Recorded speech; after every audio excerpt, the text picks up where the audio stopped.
Foundation और India research centre की ओर से कृतज्ञता व्यक्त करते हैं। आप में से कुछ को ये मालूम है कि रोजा फाउंडेशन ने 7 स्मृति व्याख्यान स्थापित किए। इनमें से ये तीसरा है। पहला बीएस गायतोंडी स्मृति व्याख्यान था जो प्रभाकर कोर्टे ने दिया। दूसरा मणिकौर स्मृति व्याख्यान था जो कुमार शाहनी ने दिया। आज ये तीसरा कुमार गंधर्व स्मृति व्याख्यान है जो मुकुल लाट देने जा रहे हैं। 4 और व्याख्यान इस सूची में हैं। केलुचरण महापात्र स्मृति व्याख्यान, अज्ञे स्मृति व्याख्यान, हबीब तनवीर स्मृति व्याख्यान और दया कृष्ण स्मृति व्याख्यान। वो यथा समय होंगे। हमारी मुश्किल एक ये है कि जो तारीफ मिलती है वो वक्ता को के अनुकूल नहीं पड़ती और वक्ता मिलते हैं तो उनके अनुकूल तारीफ नहीं मिलती। बहरहाल फिर भी कोशिश जारी रहती है। इन व्याख्यानों के पीछे मुराद ये है कि इस बहाने हमारे समय के और हमारे सोच विचार के जो कुछ गंभीर प्रश्न हैं वो उठाए जाएं और उन पर कुछ नई रोशनी वक्ता डालें। कुमार गंधर्व से यहाँ और भी लोग होंगे। शास्त्रीय संगीत में आधुनिकता के स्थपति स्वयं कुमार गंधर्व से जब बातचीत करते थे तो वो कहते थे मैं कुछ नया नहीं कर रहा हूँ, ये पहले से ही परंपरा में है, लोग भूल गए हैं, इसलिए मैं उसका उत्खनन भर कर रहा हूँ। तो कई बार परंपरा की बारे में हमारी जो दृष्टि होती है वो बहुत ही निकट अतीत से संचालित होती है। हम उसी को परंपरा समझते हैं जो हमारे आसपास और थोड़े बरस पहले थी और भूल जाते हैं कि कम से कम हमारे यहाँ, जैसा कि बहुत सारी और सभ्यताओं में भी, असल में परंपरा बहुत लंबी है और इसलिए इसे हम आधुनिकता और परंपरा के द्वंद्व के रूप में देखते हैं। उसे संभवतः परंपरा के नए विस्तार के रूप में भी देखा जा सकता है। कम से कम कुमार गंधर्व यही मानते थे। वो ये भी मानते थे कि असल में तो मूल में लोक है, लोक से ही परंपरा बनती है, लोक से ही शास्त्र बनता है। इसके जैसा कि आप सब जानते हैं, उन्होंने मालवी लोक संगीत का एक तरह से शास्त्रीय पुनरुद्धार किया और शास्त्रीय संगीत में वो संभवतः पहले संगीतकार थे जिन्होंने एक पूरी संगीत सभा सिर्फ मालवी लोक धुनों पर की और गाई। तो ये सब बातें आज याद करने की जरूर है। मुकुंद जी बेहद संकोची, हालांकि बड़े मिलनसार और हंसमुख व्यक्ति, उनको पकड़ पाना बड़ा मुश्किल है। अपने ज्ञान का वो इस कदर गहरा सघन सदुपयोग स्वयं ही करते हैं कि दूसरों से बांटने में उनको थोड़ा संकोच होता है और हम लोग जैसे जिद्दी लोग हैं कि उनको पकड़ के बुलाने की कोशिश करते रहते हैं। कई बार वो कृपा पूर्वक आ भी जाते हैं, जैसा कि इस बार आए हैं। विषय जो उन्होंने दिया था हमारी परंपरा और आधुनिकता, मैंने अपनी ओर से जोड़ दिया था हमारी परंपरा और हमारी आधुनिकता। मतलब कुछ हमारी आधुनिकता भी होगी तो बड़ी नायाब होगी, आखिर जिस पर हम इतना इतराते रहते हैं। उसके ऐसे भी तत्व होंगे जो शुद्ध भारतीय भी हों, मतलब जो दूसरी तरह की आधुनिकताएं संसार में वर्चस्वशाली हैं उनसे अलग। और दूसरा ये कि हमारी आधुनिकता का हमारी परंपरा से क्या संबंध है। तो मैं बातूनी आदमी हूँ, आपका अधिक समय नहीं लूंगा। मैं इसलिए थोड़ा सा वक्त लगा रहा था कि 7 बजे का वक्त था। हो सकता है कुछ लोग 7 बजे के अंदाज से आ रहे हैं, जैसे कि मुकुल जी ही अभी दाखिल हुए हैं तो इनको 7 बजे का ही पता था क्योंकि मुझसे मिले थे और मैंने इनको बता दिया। यहाँ की ठंडी खराब चाय पीना कोई जरूरी नहीं है, लेकिन ऐसी ही मिलती है, इसलिए आपसे क्षमा चाहते हुए अब मैं मुकुल जी से आग्रह करता हूँ कि ये पहला कुमार गंधर्व स्मृति व्याख्यान है कि वार्षिक श्रृंखला होगी हर वर्ष। आप सोचिए कि आयोजन की मुश्किल, वैसे रघुवीर साहब ने कहा था कि सुकवि की मुश्किल किसी ने उनसे नहीं कहा था कि आइए काव्य रचिए। इसी तरह से आयोजन की मुश्किल किसी ने मुझसे नहीं कहा था कि आइए व्याख्यान करवाइए। और अब चूंकि तय ही कर लिया है रजा प्रतिष्ठान में, तो फिर उससे निपटना ही पड़ेगा। मुकुंदा जी।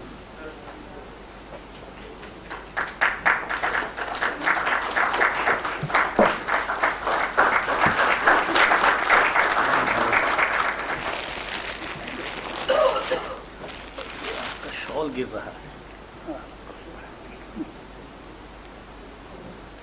बूढ़ों का यही होता है, भूल जाते हैं, चीजें गिर जाती हैं।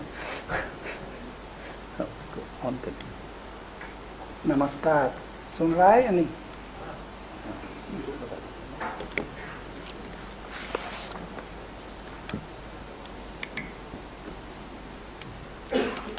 रजा साहब और अशोक जी और मित्रों,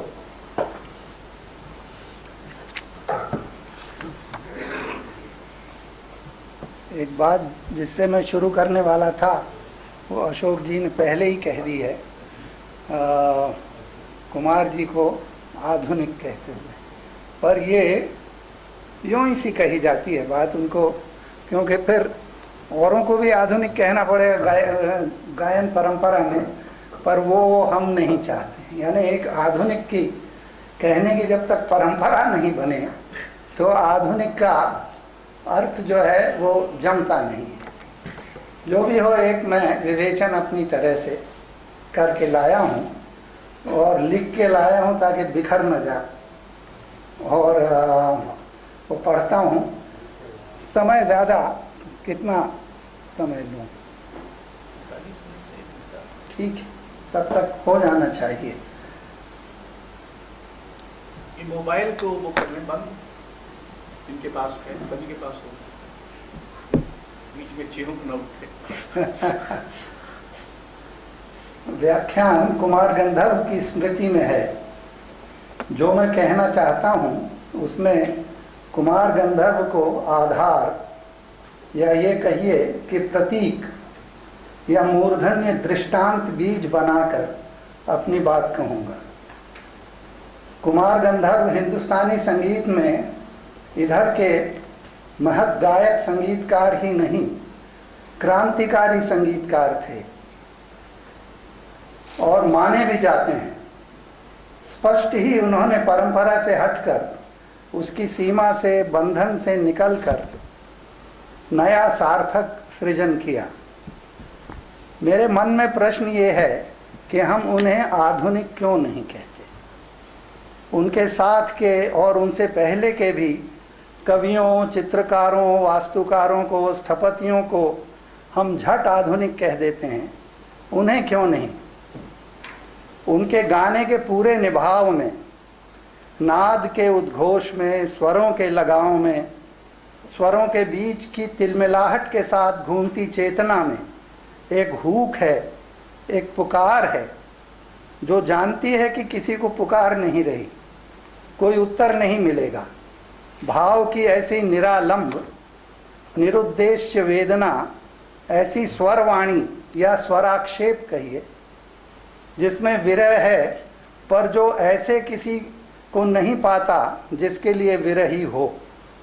ऐसा भाव कविता में हो तो इसमें हम सहजी आधुनिकता देखते हैं, पर कुमार गंधर्व के या किसी और के गाने में दिखे तो इसे हम आधुनिक कहने से एकदम से क्यों कतरा जाते हैं।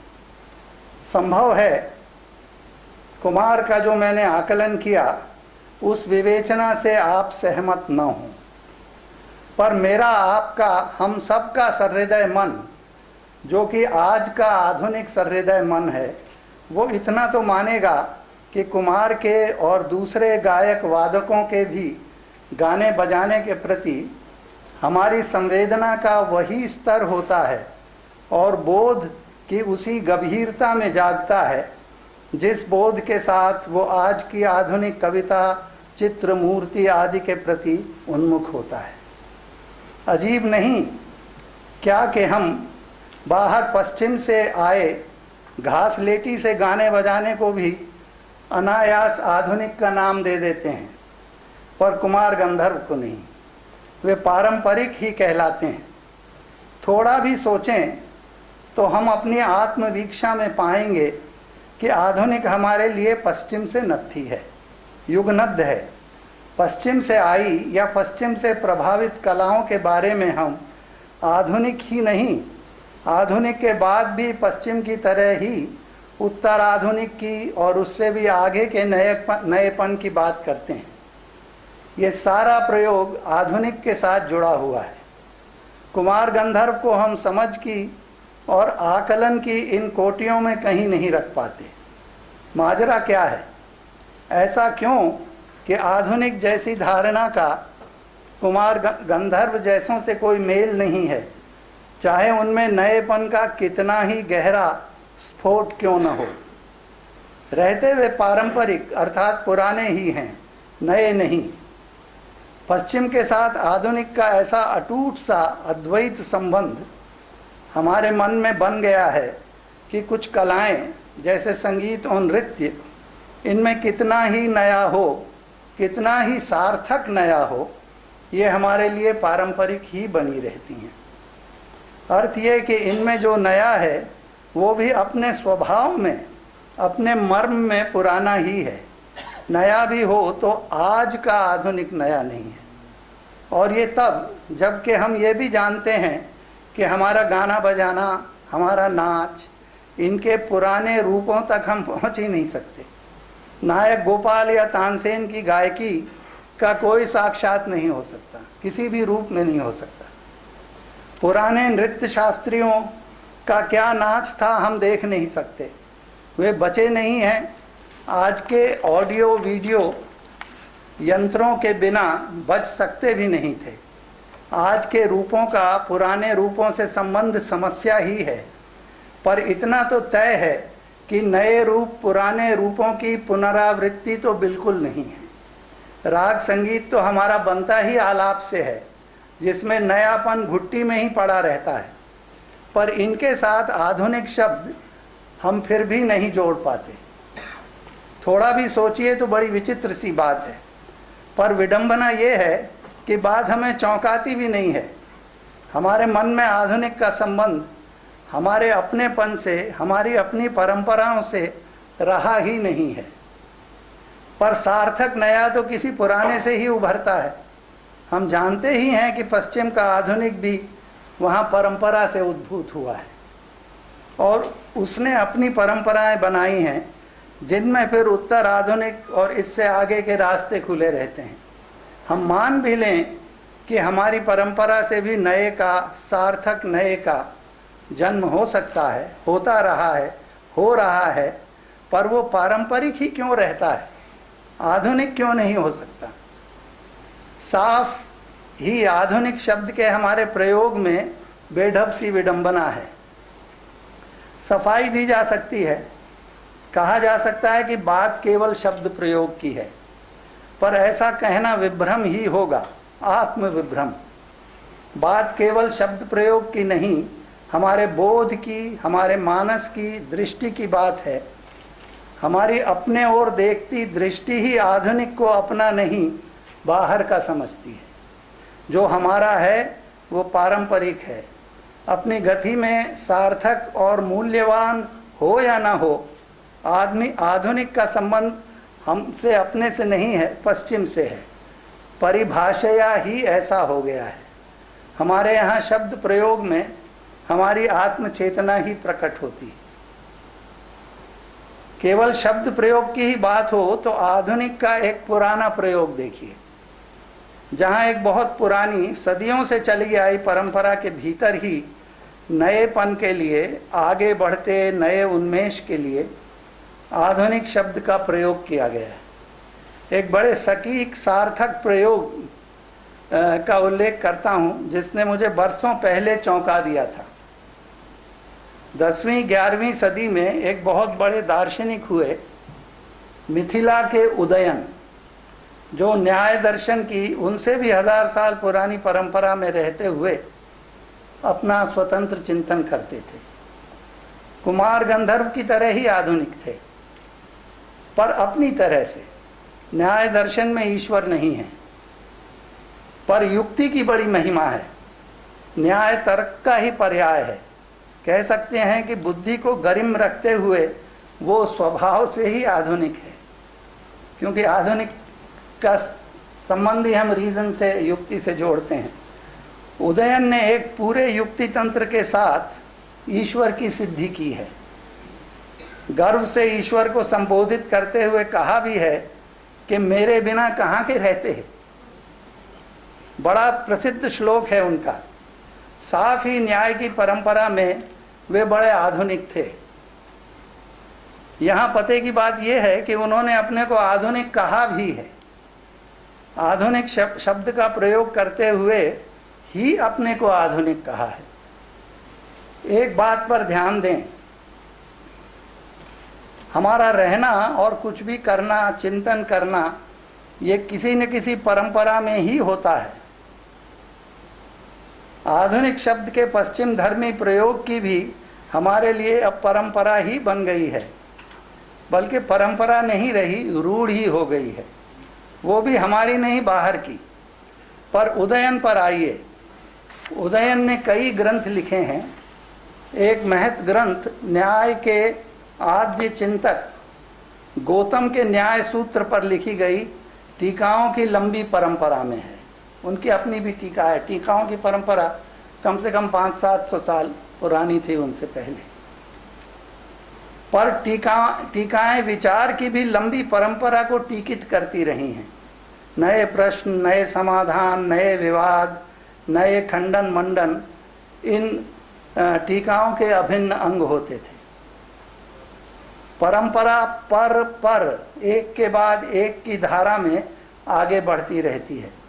पर मनुष्य की परंपरा होती ही राग की तरह है।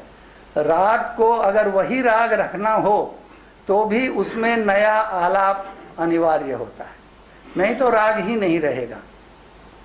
उदयन ने भी अपनी विचार कल्पना से न्याय दर्शन के भीतर सार्थक आलाप किया है। दर्शन का एक प्रमुख विषय स्वयं भाषा होती है, जिसमें हम चिंतन करते हैं। शब्द हमारी जगत चेतना को, आत्म चेतना को रूप देता है। तभी शब्द और शब्द के अर्थ पर विचार करना विचार मात्र की एक प्रमुख दिशा है। हमारा जगत बोध, हमारा ज्ञान, हमारे आदर्श, हमारे संधान, हमारी साधना, शब्द के बिना इनकी कल्पना नहीं की जा सकती। शब्द और शब्द का अर्थ, इस पर न्याय दर्शन में गंभीर चिंतन हुआ है और अब भी होता है। उदयन का इस विषय में नया विचार था और वे अपने से पहले आए। वाचस्पति मिश्र बड़े प्रसिद्ध हो गए, ये उदयन से थोड़े पहले थे। वो अपने से पहले आए वाचस्पति को भी अपने साथ रखते हैं। दूसरे भी समान धर्म विचारक उनके मन में थे। उदयन का विचार क्या था उसमें यहाँ जाने की ज़रूरत नहीं।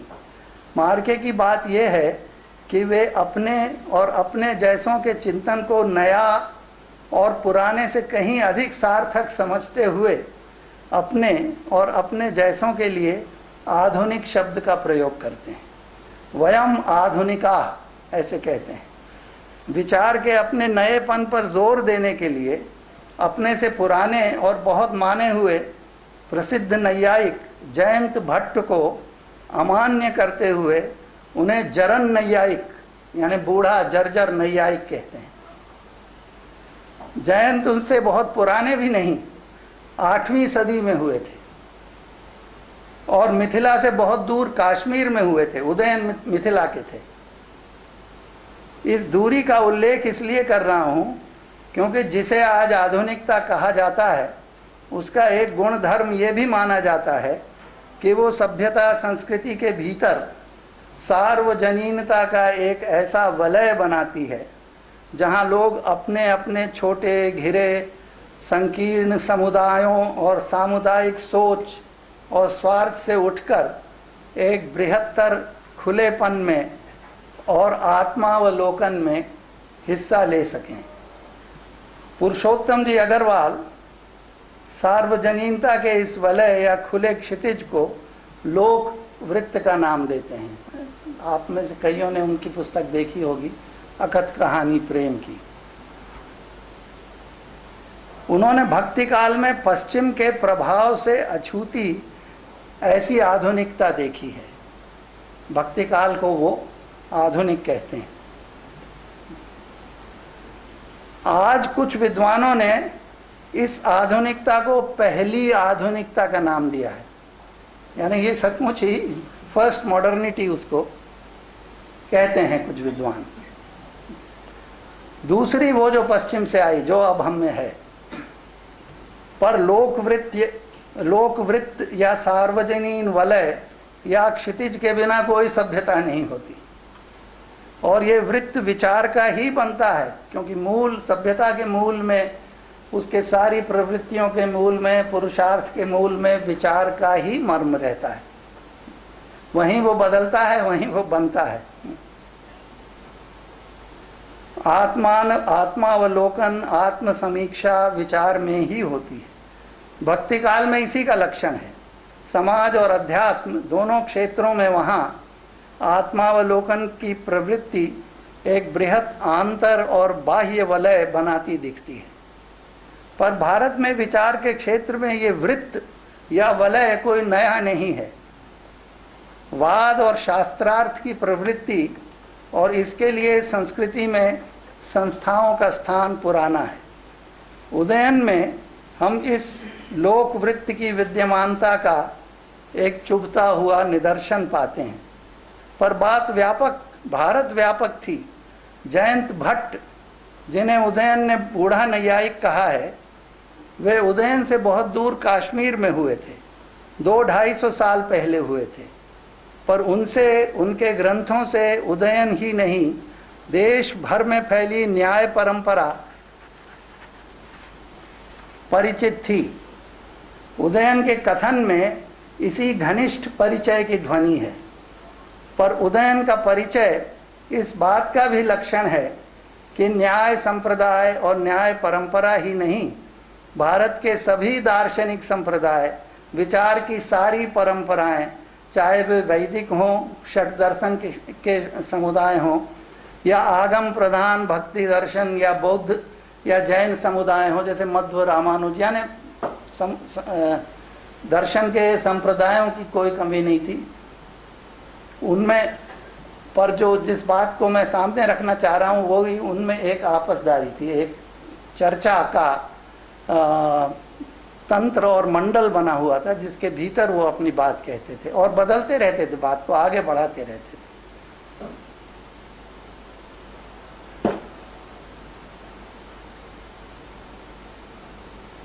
ये जितने समुदाय थे उस समय के, क्योंकि जयंत बहुत बड़े विचारक थे, वो सभी जयंत से परिचित थे। इस बात से सतर्क परिचित रहते थे कि दूसरे क्या सोच रहे हैं, हमारा क्या खंडन कर रहे हैं, ताकि जागरूक उदग्र भाव से युक्ति का युक्ति से उत्तर दिया जा सके। विचार की इस निरंतर बहस और बढ़त में परयूथ यानी दूसरे संप्रदायों से ही तर्क नहीं होता था, स्वयूथ के भीतर भी ये प्रवृत्ति रहती थी।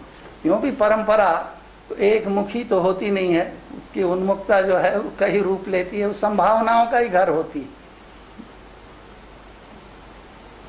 स्वयूथ परयूथ दोनों वाद विवाद के वृत्त में आते थे। वो एक ही वलय, बहुत बड़ा वलय, भारतव्यापी वलय बनाते थे। प्रवृत्ति अभी पिछले दिनों तक बनी हुई थी। 2-1 पीढ़ी पहले के नव्य नैयायिकों में कोई अन्यत्र जाकर दूसरे नव्य नैयायिकों से मिलकर लौटता था तो उससे पूछा जाता था, नया पूर्व पक्ष क्या लेकर आए हो? अर्थात जो हम यहाँ सोचते हैं उसके विरुद्ध वहाँ से नया क्या तर्क लेकर आए हो, ताकि सोचने को कुछ नई खुराक मिले। उदयन अपने यूथ में आधुनिकता की नए उन्मेष की बात करते हैं, पर विचार की सारी परंपरा ही, या महापरंपरा कहिए, परस्पर भाव के साथ आलाप पर निर्भर थी। न्याय परंपरा में उदयन की आधुनिकता के कुछ ही समय बाद और उस तर्कशीलता से प्रभावित होते हुए न्याय में एक उत्तर आधुनिक का उदय हुआ। इसका केंद्र भी मिथिला था। 13वीं सदी के गंगेश उपाध्याय इसके बड़े आचार्य हुए हैं, पर नव्य न्याय का प्रसार देशव्यापी था। इस न्याय में जो नई प्रवृत्ति आई उसको नव्य कहा उन्होंने, आधुनिक क्योंकि आधुनिक पहले कह चुके थे।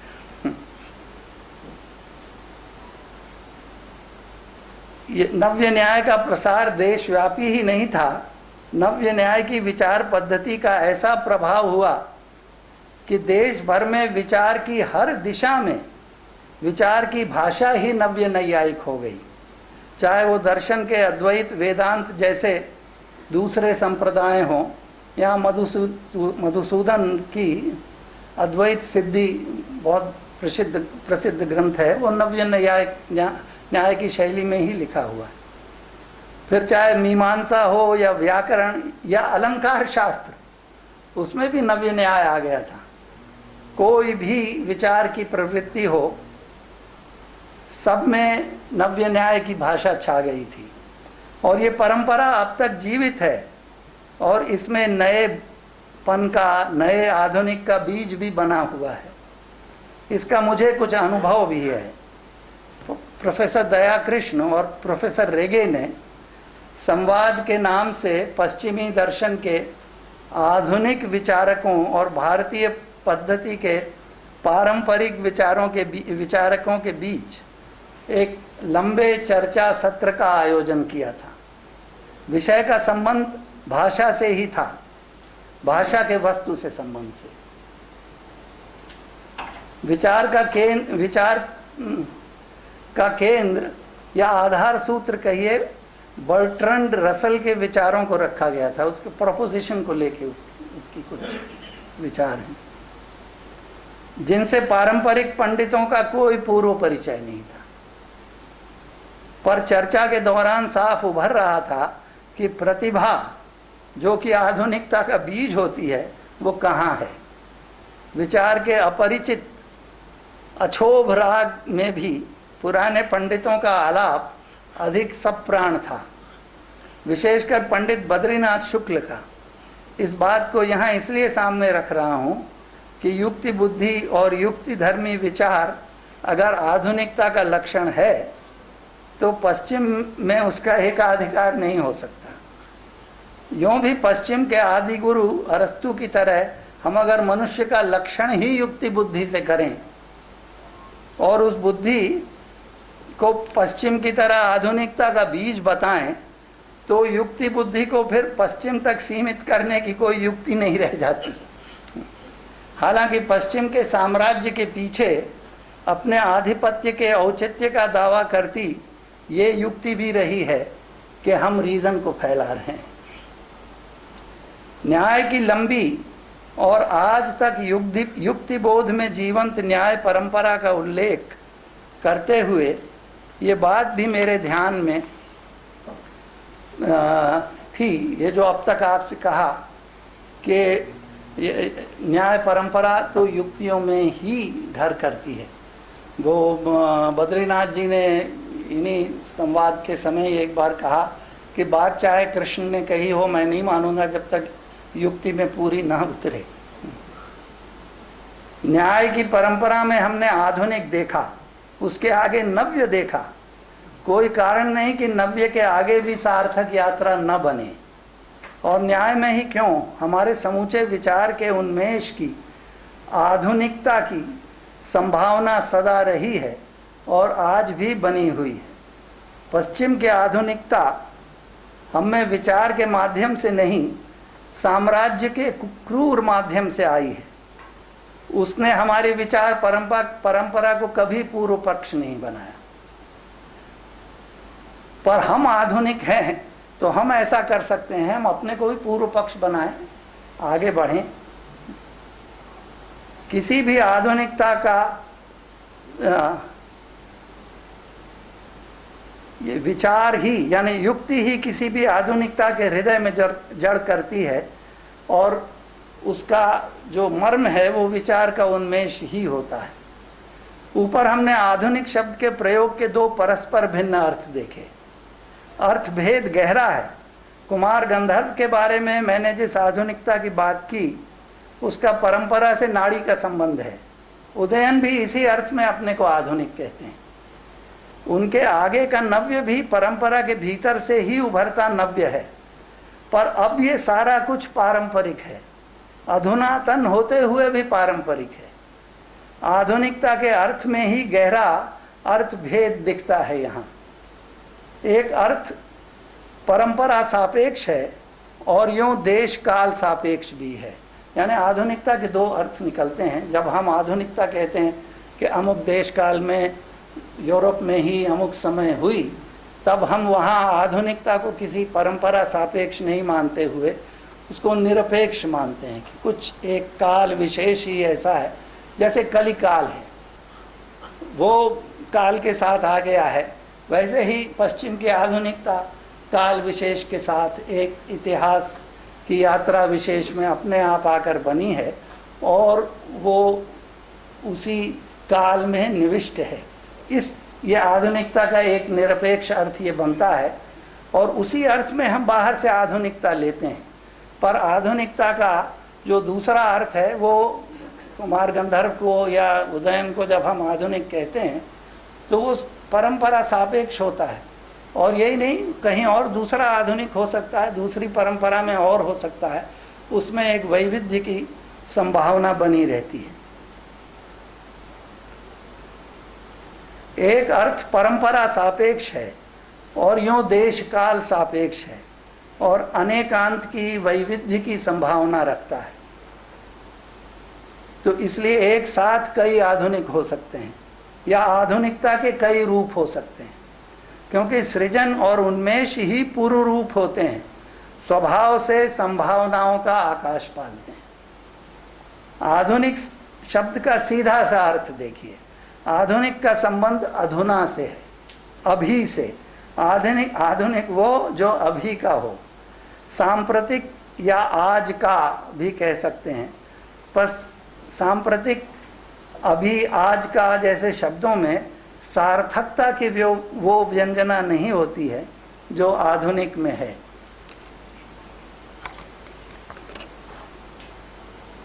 बोलने की आदत कम हो गई।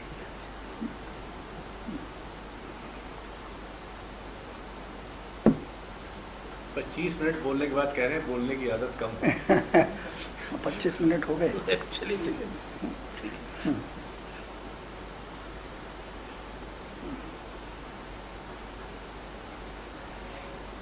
सांप्रतिक या अभी का या आज का जैसे शब्दों में सार्थकता की वो व्यंजना नहीं है जो आधुनिक में है। आधुनिक केवल वही नहीं जो अभी का या आज का है, उसमें साफ ही होना चाहिए की भी ध्वनि है। आधुनिक वो जो अभी आज होना चाहिए, जो आज सार्थक है। हम स्वभाव से सार्थक के संधानी हैं। हमारा है का बोध सदा होना चाहिए के साथ जुड़ा रहता है। आज में नएपन की भी ध्वनि है जो कल नहीं था, पर नया अपने आप में सार्थक भी हो जरूरी नहीं है। सार्थक वो जो नए उन्मेष से ही हो सकता है। ये उन्मेष या सृजन हमारे लिए सदा साध्य होता है। दूसरे शब्दों में बात प्रतिभा की है, और अगर बात प्रतिभा की है तो संभावना के अनेकांत की भी है। उन्मेष व्यापार कार्य कारण व्यापार नहीं है और स्वभाव से ही कई रूप ले सकता है। लेता है, लेता ही रहा है, लेता रहेगा। यूँ आधुनिक स्वरूप से ही एक नहीं अनेक होना चाहिए, नहीं तो वो सृजन नहीं होगा, नियत कुछ होगा। इसलिए ज़रूरी नहीं कि सबका आधुनिक वही आधुनिक हो। अपना अपना आधुनिक या नया सृजन, नया उन्मेष अपने अपने कल पर निर्भर करेगा। या यूँ कहिए कि आधुनिकता परंपरा सापेक्ष होती है। इस बात को कहने के लिए ज़रूरी नहीं कि प्रयोग आधुनिक शब्द का ही हो, नया, नव्य, नूतन, अयातयाम, जो बासी न हो, टटका, बहुत से शब्द हो सकते हैं। नवोन्मेष शब्द से हम परिचित हैं। इस शब्द का प्रतिभा या सृजन के लिए प्रयोग किया गया है, इसका लक्षण ही किया जाता है। नवोन्मेष शालिनी बुद्धि प्रतिभा। प्रतिभा वो है, वो उस बुद्धि को कहते हैं जिसमें नया नया उभरता रहता है, उससे फूटता रहता है। प्रतिभा स्वरूप से ही नवत्व की ओर उन्मुख रहती है। यहाँ परंपरा का एक अर्थ लेता हूं जो परंपरा से ही उभरता है। राजशेखर ने परंपरा के केंद्र में ही प्रतिभा को रखा है। प्रतिभा के बिना परंपरा अंध परंपरा या रूढ़ी हो जाती है, उसमें अर्थवत्ता ही नहीं रहती। रूढ़ी संस्कारों की लकीर है। संस्कार मनुष्य के लिए आवश्यक होते हैं, पर मनुष्य के संस्कार शिक्षा में बसते हैं, उनमें प्रतिभा का बीज होता है। क्योंकि मनुष्य स्वभाव से ही अर्थ साधता है, तभी हम अपने संस्कारों का भी अर्थ समझना चाहते हैं। राजशेखर ने प्रतिभा को दो कोटियों में रखा है, ये देखने की बात है। कारयित्री और भावयित्री। कारयित्री प्रतिभा अर्थ में नया उन्मेष साधती है, कुछ करती है, कुछ आगे बढ़ाती है, सृजनमयी होती है।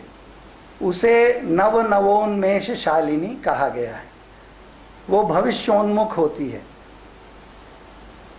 पर इस उन्मुखता की एक धरती होती है जिसका एक विगत होता है, संस्कार होते हैं।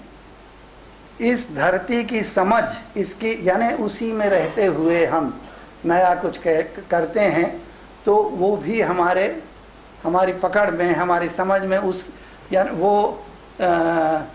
वो भी हमारे विचार में ही बनती है। जो कुछ विगत हो चुका है वो अपने आप में क्या था, उसका क्या अर्थ था, विशेषकर ये कि उसका अर्थ क्या था, उससे क्या किया जा सकता है, ये विचार में ही बनता है। इस धरती की समझ, इसकी सही पकड़, इसमें सार्थक असार्थक का विवेक कर पाना, ये प्रवृत्ति कारयित्री का अंग होती है। हम नया कुछ करते हैं तो पुराने को पकड़ के उसी में से नया निकालते हैं। उदयन और कुमार गंधर्व दोनों में ये विवेक देखने को मिलता है। ये विवेक उन्मेष का सहचर होता है और ये भी प्रतिभा चाहता है। इस प्रतिभा के लिए राजशेखर ने भावयित्री प्रतिभा शब्द का प्रयोग किया। पर विगत के प्रति एक और दृष्टि भी देखने को मिलती है। ये दृष्टि विगत मात्र को असार्थक ही नहीं, अंध और अज्ञानग्रस्त, अहद जहालत कह देने का उद्घोष ही नहीं करती। अपने सत्य के इल्हाम को धरती देने के लिए विगत को मिटा ही देना चाहती है। सभी दृष्टियों में ऐसा हम देख सकते हैं। निरपेक्ष आधुनिक में भी इस अर्थ की ध्वनि है। आज आधुनिक यानी वो परंपरा का विरोधी, ये जो अर्थ आधुनिक का बनता है, ये बड़ा विचित्र अर्थ है। पर आधुनिक शब्द का जो हमने अर्थ लिया है पश्चिम में, उसमें ये निहित है। इसलिए वो अपने ही पहले को ही नहीं, जहाँ भी वो आधुनिक नहीं है उसको उसको पारंपरिक ट्रेडिशनल कहते हैं। और ट्रेडिशनल का अर्थ ये कि उसमें आधुनिकता की कोई संभावना नहीं हो सकती।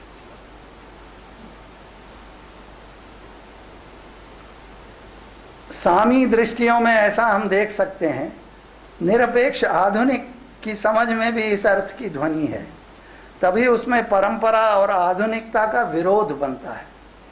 यही नहीं, इस आधुनिकता को या इसकी जन्मभूमि को एक देश से, काल से बांध दिया गया है।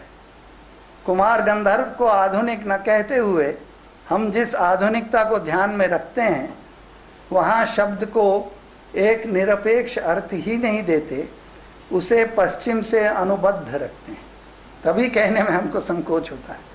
आशय यह है कि कुछ ऐसे गुण धर्म हैं, जैसे लोकवृत्त का होना, जो स्वरूप से ही आधुनिक होते हैं।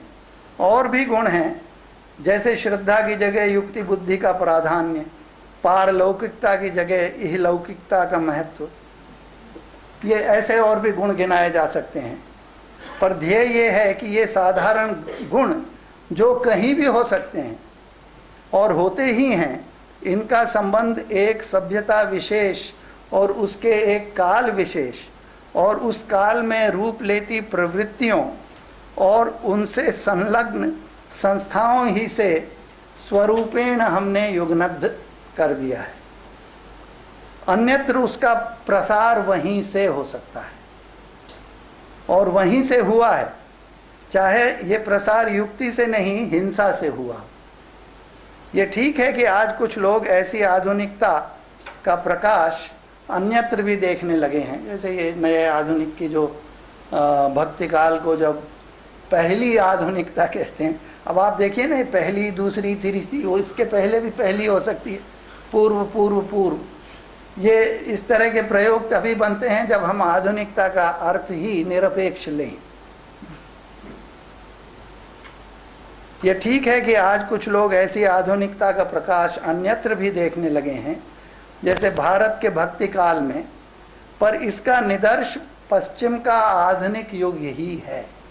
अब आप देखिए ना, पश्चिम में जिस समय आधुनिक का जन्म मानते हैं उसी समय भक्ति काल को रखा गया है, यानी जिसको आधुनिक पहली आधुनिकता कहते हैं। पर उसके पहले क्या जिन गुणों की चर्चा होती है आधुनिकता के नाम पर, क्या उसके पहले नहीं थे? हमारे यहाँ ये धर्म निरपेक्षता की जो बात की जाती है, ये एक आपको एक छोटा सा प्रसंग बताता हूँ। एक विज्ञानेश्वर मनु में एक बात कही गई कि राजा कौन हो, नृप कौन। नृप का अर्थ होता है जो दूसरों पे, यानी अधिकारी, कोई भी अधिकारी, अध्यक्ष, कुछ भी हो, वो नृप होता है, वो कौन हो। अब इस पर मनु पर जो आजकल चर्चाएं होती हैं, बाहर के लोगों ने क्या कहा, यानी आधुनिक क्या कहा गया है, इसकी चर्चा होती है। हमारे यहाँ क्या कहा गया है, इसकी चर्चा कम होती है। पर लक्ष्मण शास्त्री जोशी एक थे महाराष्ट्र में, उन्होंने धर्मकोश के नाम से एक बहुत बड़ा संग्रह निकाला है, जिसमें मूल स्मृतियों के साथ उनकी टीकाएं, और स्मृतियों पर जो टीकाएं लिखी जाती थीं उनका बड़ा महत्व होता था, क्योंकि काम में तो वही आती थी। और जो धर्म के नियम बनते थे राज्यों में, वो स्मृतियों की व्याख्या के आधार पर बनते थे। सीधे स्मृति से कोई ऐसी संहिता नहीं बन सकती कि जिससे आप नियम बना सकें आचरण के। तो वहाँ नृप कौन हो पर टीका करते हुए विज्ञानेश्वर ने कहा है कि ये बात, इस बात का वेद से या अदृष्ट से कोई संबंध नहीं है। जिसको हम आजकल पारलौकिक और अलौकिक वगैरह कहते हैं, उसको पुराने लोग दृष्ट और अदृष्ट इन शब्दों के प्रयोग से कहते थे। जहाँ अदृष्ट की बात हो वहाँ कोई आयोजन, कर्मकांड, पूजा पाठ, यानी धर्म का संबंध बनता है, वेद से संबंध बनता है, पुराणों से बनता है। विज्ञानेश्वर कहते हैं कि राजा का काम क्या होता है? राजा का काम होता है प्रजा पालन और साम दान दंड भेद का प्रयोग। इसके बिना राज्य नहीं हो सकता, और इसके लिए वेद की कोई आवश्यकता नहीं है। ये अदृष्ट की बात ही नहीं है। इसलिए राजा कौन हो, ये किसी वेद विहित किया ही नहीं जा सकता, यानी वेद विहित नहीं किया जा सकता तो स्मृति विहित भी नहीं किया जा सकता। जो भी अच्छा राजा, जो अच्छी तरह प्रजा पालन करेगा, साम दान दंड भेद का प्रयोग करेगा, वो राजा होगा, वो नृप हो सकता है। और ये जो विज्ञानेश्वर ने कहा है, इसके आगे पूरी चर्चा चलती है। कुछ लोग सहमत हैं, कुछ नहीं है। 16वीं 17वीं 18वीं सदी तक ये चर्चाएं चलती रहती, यानी जो हमारी दूसरी आधुनिकता आई है उसके पहले तक ये चर्चा चलती रहती है।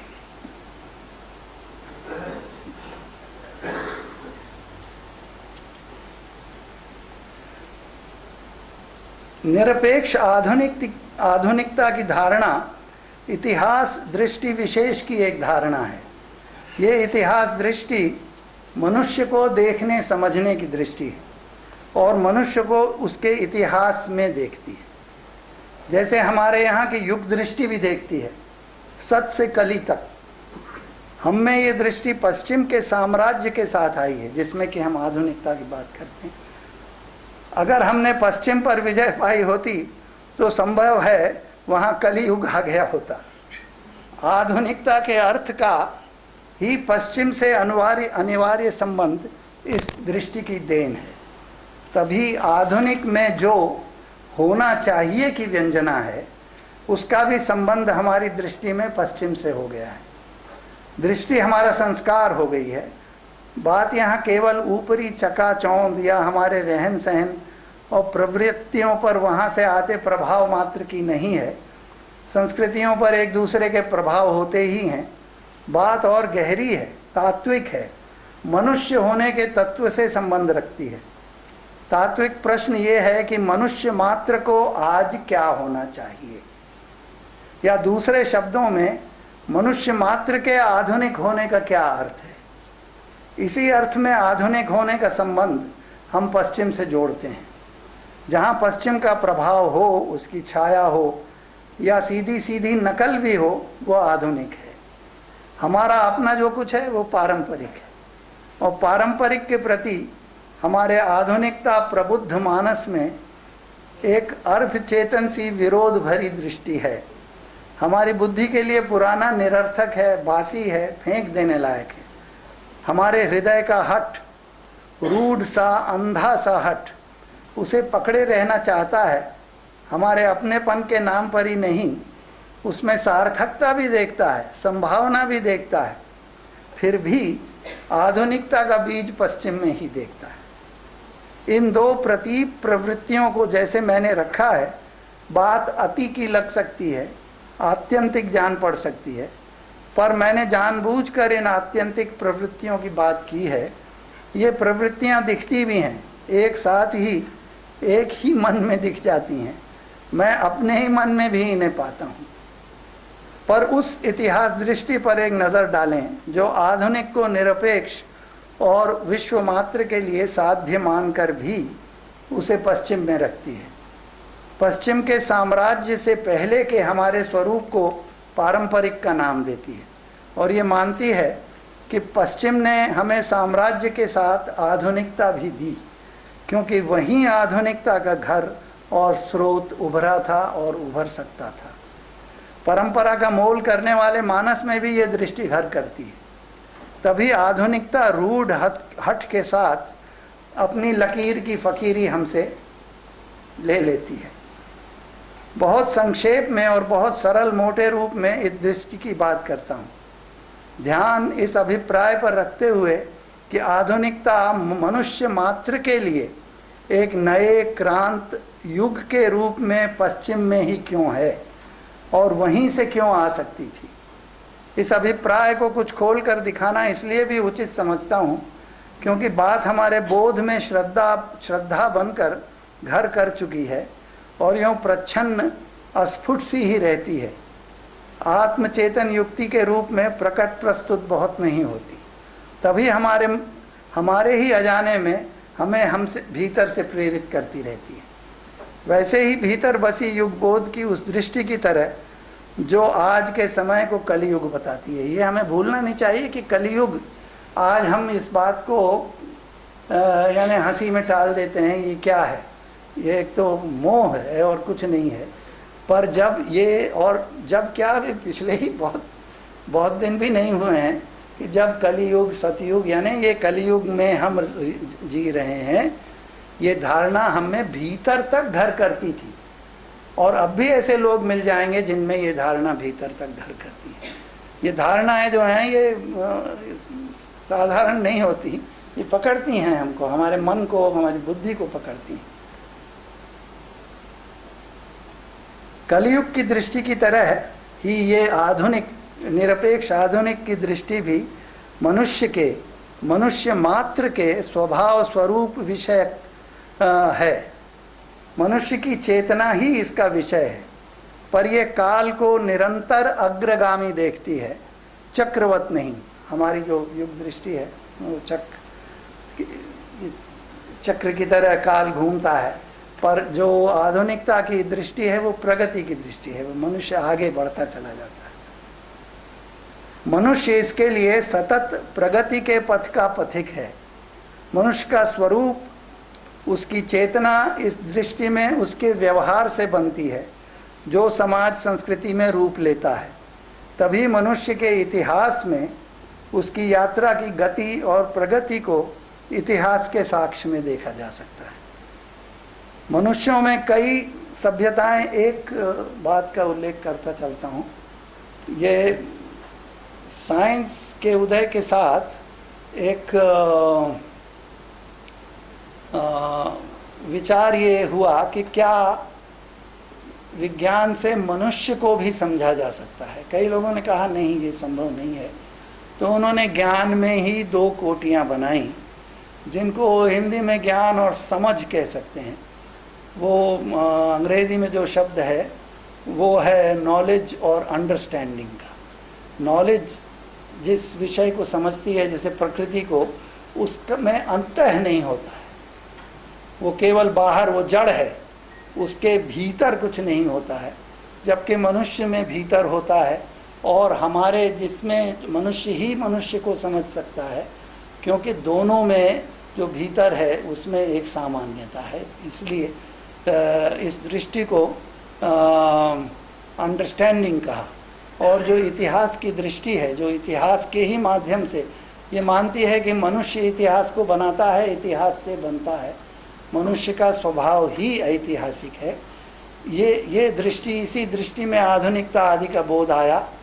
और ये एक विडंबना ही है कि पश्चिम में इस दृष्टि ने इस बोध को अपने साथ, यानी यूरोप की जो यात्रा है इतिहास की, उसी को इतिहास की यात्रा मान लिया।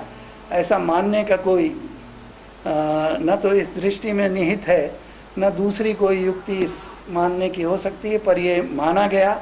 और फिर आगे क्योंकि वो जीतते रहे चारों तरफ, तो ये माना कि हम जो आधुनिक हो चुके हैं अपनी इतिहास के कारण, अब उस आधुनिकता को जो कि होनी चाहिए उसको हम अन्यत्र ले जा रहे हैं।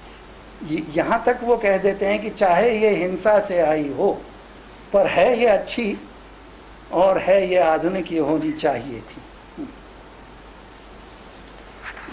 इसको मैं खत्म कर। हाँ।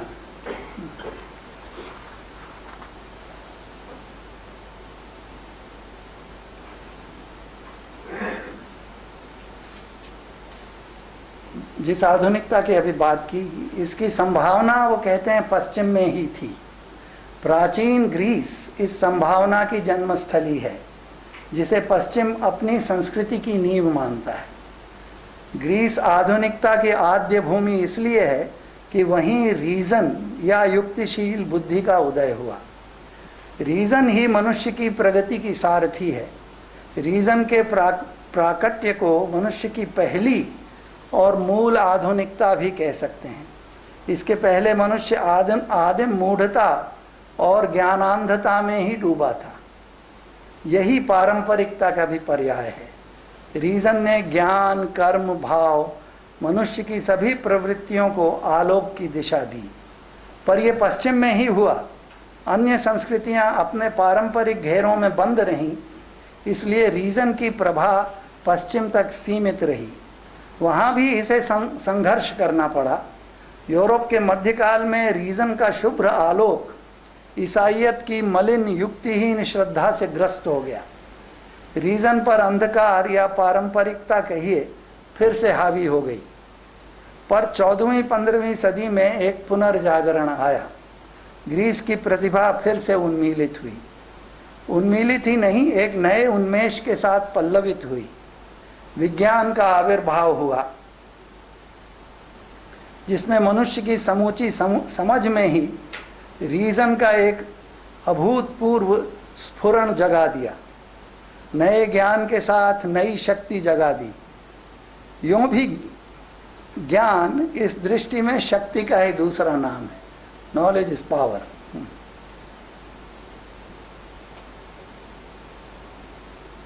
मनुष्य का जगत से और अपने आप से संबंध का एक नया पर्व आविर्भूत हुआ। मनुष्य को लोकोत्तर के आतंक से मुक्त होकर एक नया आत्मंभर प्रभुत्व मिला। घटना यूरोप में ही घटी, वहीं पनपी, पर विज्ञान यूरोप के लिए एक नई शक्ति का स्रोत बना तो पश्चिम सारे संसार पर दिग्विजयी होने लगा। पर यह दिग्विजय विज्ञान की भी दिग्विजय थी, एक नए युग की ही दिग्विजय थी। यूरोप का प्रभुत्व मनुष्य मात्र के लिए नए युगबोध के प्रसार का साधन बना।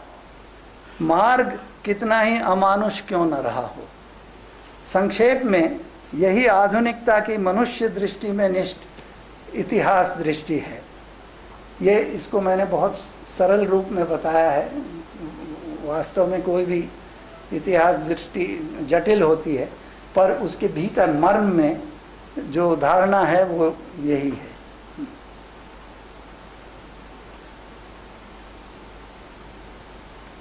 इस दृष्टि का उदय यूरोप में विज्ञान और सत्ताबोध दोनों की नई उपलब्धि के साथ हुआ। एक नए गौरव बोध ने उसमें एक नया आत्मबोध भी जगाया, जिसने विचार में नए इतिहास मूलक मनुष्य बोध का रूप लिया। सत्ता और विज्ञान के आत्म गौरव में जन्मे इस इतिहास बोध में मनुष्य यात्रा का हरावल, उसका युद्धवीर अग्रणी यूरोप था। वो यात्रा का केंद्र और नेता ही नहीं, उसका मसीहा भी था, जो दूसरों को चाहे अनचाहे अपने साथ ले रहा था। इतिहास पुरुष की काल यात्रा की नियति को पूरा कर रहा था। नए प्रकाश का तापी प्रतापी सूर्य बनकर शेष संस्कृतियों को के अंधकार को बरबस हटा रहा था। दूसरे शब्दों में दुनिया भर की परंपरा के जंजाल को साफ कर रहा था। यूं आधुनिकता पश्चिम से आई और वहीं से आ सकती थी। प्रकट ही ये आधुनिकता संस्कृति सापेक्ष नहीं, निरपेक्ष आधुनिकता है। इसे आधुनिकता का परमार्थ भी कह सकते हैं। पर इतिहास की विचित्र वक्र गति ने इसे पश्चिम सापेक्ष बनाया है, इसलिए उसकी छत्र छाया के बिना वो रूप नहीं ले सकती। अपने सार में, बोध के मर्म में ये बड़ी पुराण सदृश रूपकमयी इतिहास दृष्टि है।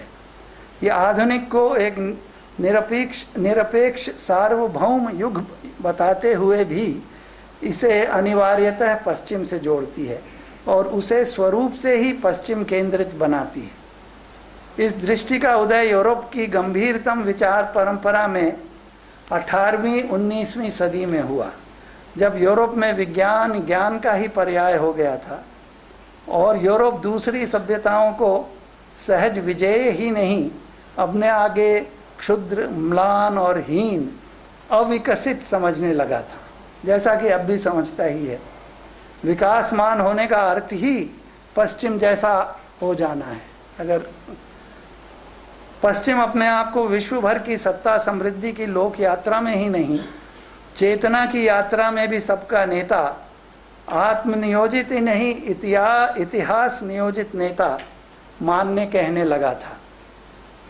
यूरोप के प्रसिद्ध प्रतिष्ठित विचारक अब ये कहने लगे कि शेष संस्कृतियां जब तक ज्ञान, भाव, कर्म सब में यूरोप की संस्कृति की स्नातक नहीं हो जाती, अपनी जड़ता से मुक्त नहीं हो पाएंगी। अच्छों ने ऐसा कहा, डेरिडा ने भी ऐसा कहा, हेगेल वगैरह ने तो कहा ही है। अर्थात पारंपरिक ही रहेंगी। इधर यूरोप दूसरी सभ्यताओं पर अधिकार जमा ही रहा था। उसका राज्य, समाज, कानून तंत्र ही नहीं, उसका विचार और आदर्श तंत्र भी नई शिक्षा के माध्यम से फैल रहा था। यूरोपीय संस्कृति आधुनिकता का पर्याय हो गई और दूसरी संस्कृतियों की अपनी प्रवृत्तियां पारंपरिक हो गईं। सोचने की बात यहाँ यह है कि किसी भी इतिहास दृष्टि में दोष देखा जा सकता है। ऊपर हमने जिस न्याय परंपरा की बात की वो भी रीजन में ही पली है। फिर इतिहास दृष्टियां सापेक्ष भी होती हैं, उनमें सहज अनेकांत होता है। जैसे गाने बजाने में अनेकांत होता है, विचार में तो उससे भी अधिक होता है। आज के उत्तर आधुनिक कहलाते बोध में तो इतिहास के वृत्तों को कल्पना की निर्मितियां कहा जाने लगा है। ये उत्तर आधुनिक कहता है कि इतिहास जो है वो कॉन्स्ट्रक्ट है। जैसे बौद्ध विश्व को ही वासना की निर्मिति कहते हैं, कल्पना है। अपने आप में कुछ हुआ हो ऐसा नहीं है। और इतिहास की, विचार की, इतिहास ही करने की परंपरा हो, जैसा हमारे यहाँ पहले नहीं थी अब बनी है, तो वो भी उसकी भी हमें अपनी परंपरा बनानी पड़ती है, नहीं तो परंपरा के बिना कुछ आगे नहीं बढ़ता है।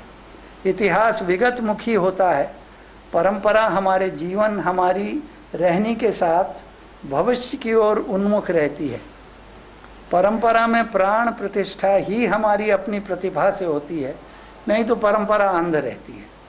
और प्रतिभा जिस ओर बढ़ती है उसमें अनजान का रहस्य ही नहीं होता, संभावनाओं का अनैक्य भी होता है। तभी परंपरा सचमुच हमारी हो तो आधुनिक भी हमारा ही होगा। तो इतना ही कहना था। एक प्रश्न से अंत करता हूँ जो दया जी अक्सर उठाते थे, प्रोफेसर दया कृष्ण, हम अपनी परंपराओं का क्या करें? यानी हमारे तो हम कितने ही आधुनिक हो गए हों, हमारी परंपरा पुरानी है और बहुत समृद्ध है, बड़ी समृद्ध, बड़ी व्यापक, बड़ी लंबी परंपराएं हैं। एक का मैंने उल्लेख किया, गाने बजाने की है ही। हम उन परंपराओं को केवल इतिहास के निस्संग अध्ययन का विषय बनाकर नहीं छोड़ सकते। विशेषकर विचार में इसकी आवश्यकता हमारी दृष्टि के मर्म में है। विचार में ही सभ्यता, संस्कृति आत्मावलोकन करती है, साध्य का मनन करती है। वहीं से बात सर्वत्र हमारी सभी प्रवृत्तियों में फैलती है, परंपराओं को प्रतिभा देती है। हम अपनी परंपराओं से सार्थक सप्राण संबंध कैसे जोड़ें, अपना नया आधुनिक कैसे बनाएं? मैं समझता हूँ ये प्रश्न हमारे समक्ष आज बड़ी गहरी, बहुत ही गहरी खचोट के साथ जागता है। धन्यवाद। हाँ, जरूर। प्रश्न होंगे आपके मन में, खंडन होगा, मंडन होगा। अब थोड़ा सा समय है, अगर कोई प्रश्न पूछना चाहे। और संक्षेप जो है वो इस समय वक्तव्य का गुण होगा। तब इतना लंबा व्याख्यान सुनने के बाद अब आपसे मैं कह रहा हूँ कि प्रश्न पूछें, लेकिन संक्षिप्त पूछें। लेकिन जो यूरोप की आधुनिकता, उसका अर्थ सिर्फ नए से नहीं है। जैसे हाइडेगर फॉर एग्जांपल कहते हैं कि मॉडर्निटी, वेस्टर्न मॉडर्निटी जो है वो एक्चुअली वेस्ट है, यानी कि उसका वो मेटाफिजिक्स है। उस अर्थ में जो मॉडर्निटी आई वो स्पेसिफिसिटी है वेस्टर्न मॉडर्निटी की। और ये सिर्फ परसेप्शन का मामला नहीं है, ये मामला उनके पूरे ट्रेडिशन और पूरी चेतना से इवॉल्व हुई उस आधुनिकता की है, जिसमें जो युक्ति है, जो रैशनैलिटी है, उसका रूप इंस्ट्रूमेंटल बन जाता है, जिसकी वजह से वो इस कदर अग्रेसिव और कॉन्करिंग हो जाती है। तो मैं चाहती थी इस पर परसेप्शन के लेवल पे नहीं, उन्हीं विचारों के लेवल पे जिस पे आप बात कर रहे थे, कि उसका रिलेशनशिप तो डाइकोटोमस हो जाता है जब भी हम वेस्टर्न मॉडर्निटी और इंडियन मॉडर्निटी के बारे में बात करते हैं। तो इस कदर से, जैसे आपने बताया, ट्रांजिशन उस तरह से होता नहीं है कि हमारी वो आधुनिकता होगी परंपरा में सोचते हुए ही। मुझे लगता है कि वहाँ कहीं है एक विशेष प्रॉब्लम। हाइडेगर की बात कही या किसी की भी कहें, कहना कि वेस्ट में कोई ऐसा तत्व था कि जिसने युक्ति बोध को एक ऐसी नोक दी, ऐसी अनी दी कि आधुनिक का स्वरूप वहीं पनप सकता था, ऐसा कहते हैं वहाँ के लोग। और इसका क्या अर्थ होता है? यानी ये कोई एक विशेष आधुनिकता, इसमें दम्भ के सिवा यानी क्या विचार अन्यत्र नहीं हुआ है? आधुनिकता क्या विचार में नयापन अन्यत्र नहीं आया है और नहीं आ सकता है? यानी क्या कौन सी, यानी 3 सभ्यताएं देखिए हमारे सामने हैं, चीन की, भारत की और पश्चिम की। एक तो ये कि हाइडेगर वगैरह और भी जो पश्चिम के विचारक थे, उनका यहाँ की परंपराओं से बहुत कम संबंध है। अपने यहाँ का दर्शन वो खूब जानते थे, यूरोप से लेकर ये ग्रीस से लेकर आगे तक का, पर दूसरी जगह क्या चिंतन हुआ है ये तो इससे उनका परिचय नहीं था। उदयन ने क्या कहा है शब्दार्थ के बारे में, उन्होंने कभी सोचा नहीं। भाषा पर उन्होंने भी चिंतन किया है।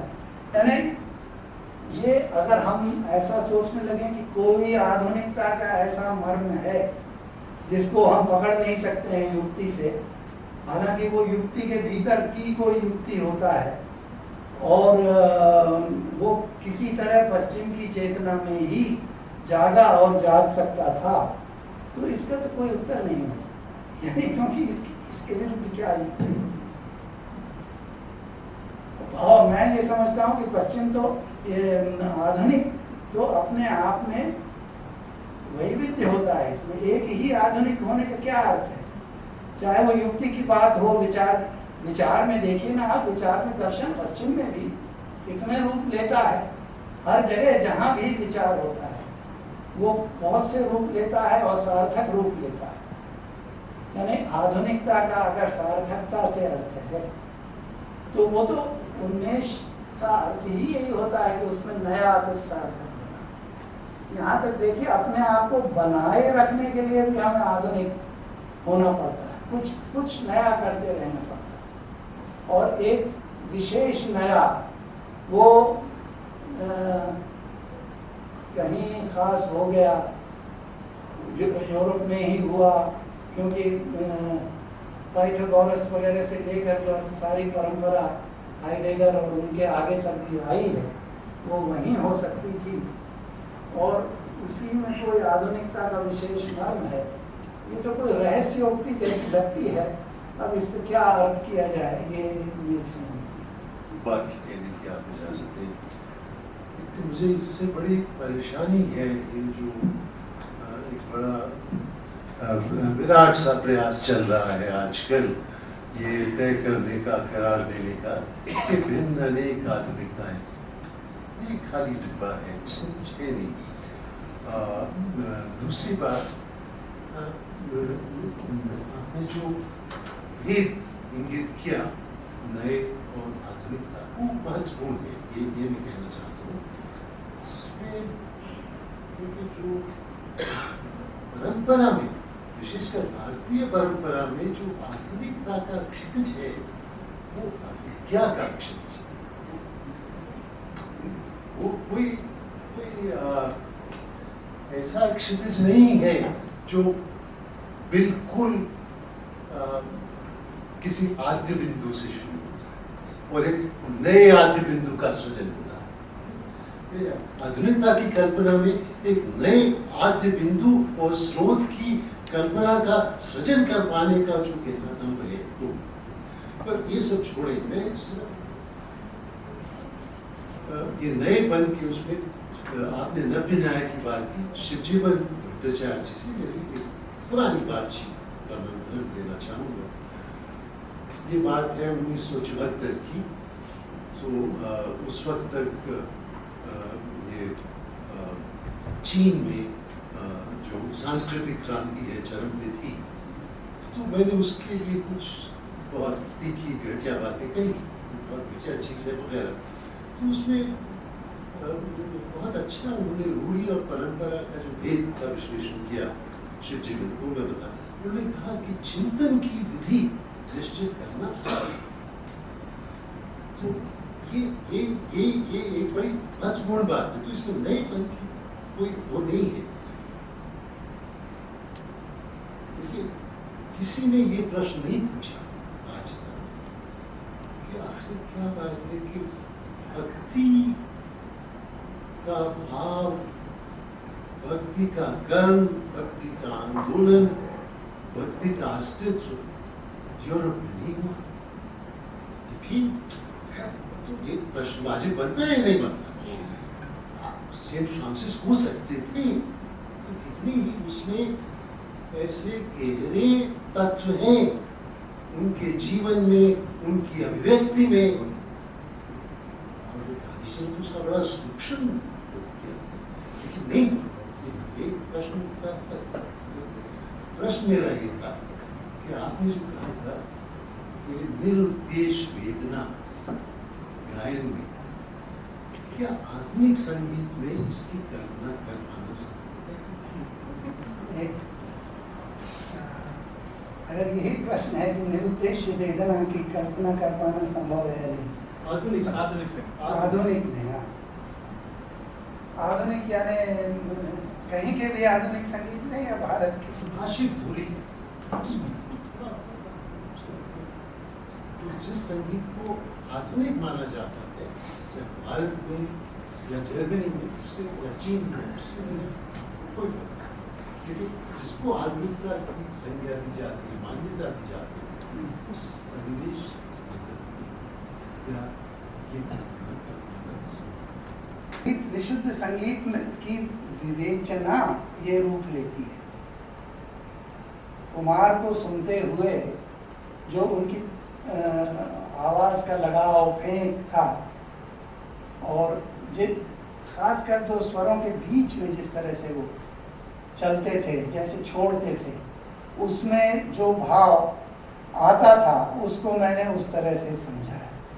क्योंकि संगीत अपने आप में जो भाव प्रकट करता है, ये अपने आप में एक अलग विषय है। क्या उसको शब्दों में डाला जा सकता है? उसको नहीं शब्दों में डाला जा सकता। उसमें आधुनिकता की बात अगर हम करें तो विवेचना से ही कर सकते हैं।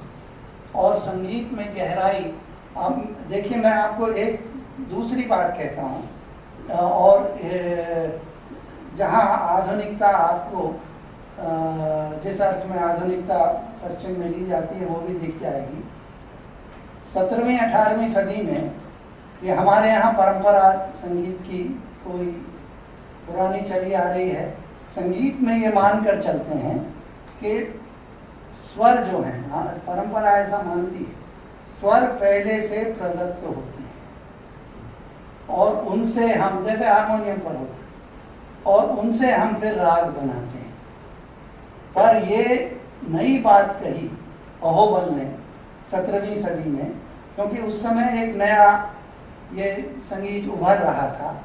उसके आधार पर उन्होंने कहा कि नहीं, ये गलत है, और गवैये भी इसको नहीं मानते। गवैयों को साक्ष्य बनाते हैं वो कहते हैं कि राग पहले आता है और उसमें जो भी सार्थक अंतराल लगते हैं वो स्वर होते हैं, अपने आप में कोई स्वर नहीं। तो ये जो प्रयोग है और इसकी संभावना, ये कई रूप ले सकती है। वेदना के कई रूप ले सकती है। वेदना के, संवेदना के, भक्ति के, यानी जितने भी भाव की हमारी प्रवृत्ति संभव है, उनको ये कई रूप देती ही रही है। अगर हम पिछले समय के कुछ ऐसे राग होते हैं जिनमें ये निरालंब छोड़ देना भाव को, ये उनका स्वभाव ही होता है, जैसे मारवा है, और भी हैं ऐसे राग। तो ये ऐसा नहीं है कि ये यानी ये हमारे यहाँ नहीं रहा है। और ख़ासकर ये प्रवृत्ति जो है, एक तो व्यक्ति का प्रधान होना गाने बजाने में, ये संगीत रत्नाकर 13वीं सदी से ही साफ दिखने लगता है। और उसके बाद 17वीं 18वीं सदी में आकर तो ये और एकदम उभर आता है। 18वीं सदी में तो यहाँ तक हुआ जब वो नादिर शाह जब जीत के चला गया और उजड़ी हुई दिल्ली में, गवैये फिर अपने घर पे बैठे महफिलें करते थे और उसका वर्णन आता है। उसको नया गाना कहा गया है, पुराना अब नहीं रहा। वहीं से चल के फिर घराने बने, वहाँ से गाना, जैसे चित्रकारी चारों ओर फैल गई मुगल साम्राज्य के डूबने के बाद, छोटे छोटे रजवाड़ों में चली गई, गाना बजाना भी वैसे ही गया। और कई तरह से उसको साधा गया, क्योंकि हम आज भी ऐसा नहीं है कि नहीं सुन सकते हैं। तो ये जिस भाव की मैंने बात की, उसको जैसे अपनी तरह से मैंने रखा, उसको दूसरी तरह से आप रख सकते हैं। और भाव का एक कि इस तरह की खोज कि जो पहले जहाँ नहीं हम गए थे, जो कि एक बड़ी विचित्र होती है। वैसे देखिए ना आप, अगर भाव निरालंब होता है तो अपने में ही रहता है। तो हमारे यहाँ तो भक्ति का वैसे लक्षण ही एक किया गया है कि भक्ति ही ईश्वर होती है, वो अपने आप में ही रहती है, वो ही अपने को पाती है। तो भाव, संगीत में जब भाव साधा जाता है तो वो अपने कई रूप पाता है, उसमें एक ये रूप है।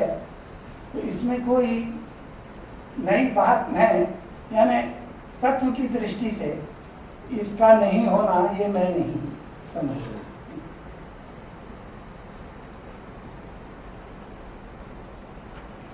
और कोई? बस 1 मिनट है। नृप शब्द पर आपने कहा कि जो विचार मंथन शुरू हुआ, क्या उसका कुछ ऐतिहासिक कालक्रम से कुछ रिश्ता था? क्योंकि उस वक्त छितर रहा था सब कुछ, इतना बड़ा एक ब्राह्मणों का प्रवास शुरू हो गया था, दक्षिण से उत्तर, पूर्व से पश्चिम वगैरह, और राजा कालस्य कारणम को सिर के बल खड़ा कर दिया इसने कि नृप वेद और स्मृति का नहीं है, विहित नहीं होगा, जो सामान्य एज इज वेरियस बेसिस पर उसका निर्माण होगा। क्या ये सही? लोग तो उस समय आसपास क्या हो रहा है उसका दृष्टांत नहीं देते हैं और उसको जोड़ते भी नहीं। पर आपको क्या लगता है कि वो जो स्थितियाँ थी उस स्थिति विशेष में इस पर चिंतन होने लगा? हाँ, वैसे तो देखिए ना, अगर विज्ञानेश्वर हुए 7वीं 8वीं में, तो उन दिनों तो राजाओं का बदलना पर उससे पहले भी रहा है। तो ये जो चिंतन आया है ये तो विचार मंथन से ही आया लगता है, क्योंकि राज्यों का बदलना, आज एक राजा है कल दूसरा आ गया, ये कोई नई प्रवृत्ति नहीं थी। पर इसके होते हुए भी विचार कि अपने जो संस्थाएं थी वो बनी रहती थी। नया राजा उनको तोड़ता नहीं था, उनको यानी हर एक चाहता था कि हमारे यहाँ भी नवरत्न हो, यानी परंपराएं किसी रूप में। अब वो उनका जो वास्तव रूप, क्या रूप उन्होंने लिया, ये तो इतिहास की बात है। और हमारे यहाँ इस तरह का इतिहास बहुत कम हुआ है। मित्रों, हम उससे सहमत होंगे कि हमने बहुत ही विचार उत्तेजक और गंभीर व्याख्यान कुंद जी से अंततः सुना। उन्होंने बहुत सारे प्रश्न उठाए हैं, बहुत सारे अपने प्रश्नों की कुछ सीमाएं, लेकिन ये बहुत ही गंभीर व्याख्यान था। दादा फाउंडेशन की ओर से हम कुंद जी के बहुत आभारी हैं, और आप सबके भी क्या आए और आपने धैर्यपूर्वक, कुछ का धीरज छूट गया सो चले गए, इसका छूट गया सो छूट गया, लेकिन आप सब यहाँ बने रहे, इसके लिए बहुत बहुत कृतज्ञता। अगला स्मारक व्याख्यान 8 फरवरी को होगा। कौन बोलेगा ये अभी मुझे पता नहीं है, और वो किसकी स्मृति में होगा ये भी स्पष्ट नहीं है। जिसकी स्मृति में होगा, जो भी वक्ता होगा, आप अपनी डायरी में 8 फरवरी नोट कर लीजिए।